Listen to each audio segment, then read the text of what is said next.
नमस्कार शेतकरी बांधवांनो, राज्यातील शेतकरी कर्जमाफी योजनेबाबत आज एक अतिशय महत्त्वाचे अपडेट समोर आले आहे। कर्जमाफीच्या संदर्भात शेतकरी बांधवांच्या मनात असलेल्या अनेक प्रश्नांची उत्तरे सहकार विभागाच्या पत्रकार परिषदेत देण्यात आली आहेत। आजच्या व्हिडिओमध्ये आपण ही संपूर्ण माहिती सोप्या भाषेत जाणून घेणार आहोत। सर्वप्रथम एक महत्त्वाची बाब स्पष्ट करण्यात आली आहे। अनेक ठिकाणी अशी चर्चा सुरू होती की कर्जमाफीसाठी पात्र ठरल्यानंतर काही शेतकरी बांधवांना नंतर अपात्र केले जाणार आहे। मात्र सहकार विभागाने अशा अफवा फेटाळून लावल्या असून पात्र शेतकरी बांधवांना लाभ देण्याची प्रक्रिया सुरू राहणार असल्याचे स्पष्ट केले आहे। आता प्रश्न येतो की कर्जमाफीचे पैसे नेमके कधी मिळणार? सरकारच्या माहितीनुसार राज्यातील सुमारे 32 लाख शेतकरी या योजनेसाठी पात्र आहेत। यापैकी मोठ्या प्रमाणात शेतकरी बांधवांची केवायसी प्रक्रिया सुरू असून अनेक शेतकरी बांधवांची केवायसी प्रक्रिया पूर्ण झाली आहे।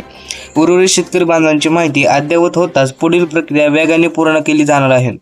केवायसी पूर्ण शेतकरी बांधवांची आणि सर्व तांत्रिक अडचणी दूर झाल्यानंतर पात्र बांधवांची कर्ज खात्यात कर्जमाफीची रक्कम जमा केली जाईल।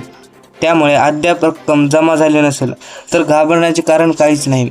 याशिवाय 10 ऑगस्ट नंतर पुढील लाभार्थी यादी जाहीर होण्याची शक्यता व्यक्त करण्यात आली आहे।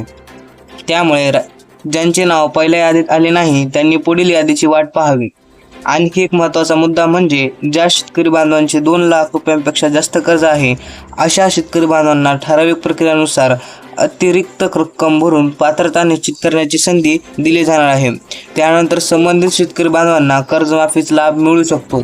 तसेच नियमित कर्जफेड करणाऱ्या शेतकरी बांधवांना प्रोत्साहनपर अनुदान मिळण्याबाबतही सरकार सकारात्मक असल्याची माहिती देण्यात आली आहे। या संदर्भातील अंतिम निर्णय लवकरच जाहीर होण्याची शक्यता आहे। बांधवांनो, लक्षात ठेवा, सोशल मीडियावर अनेक अफवा पसरत असतात, त्यामुळे अधिकृत माहितीवरच विश्वास ठेवा आणि केवायसी किंवा इतर आवश्यक प्रक्रिया वेळेत पूर्ण करा। तुमची केवायसी पूर्ण झाली आहे का आणि तुमचे नाव कर्जमाफीच्या यादीत आहे का? आम्हाला कमेंटमध्ये नक्की सांगा। अशाच कर्जमाफी, पीक विमा, अनुदान आणि कृषी योजनांच्या ताज्या अपडेटसाठी कृषी वार्ता मराठवाडा या यूट्यूब चॅनलला सबस्क्राईब करा। व्हिडिओ आवडल्यास लाईक करा आणि इतर शेतकरी मित्रांपर्यंत शेअर करा। धन्यवाद। जय हिंद, जय महाराष्ट्र, जय किसान।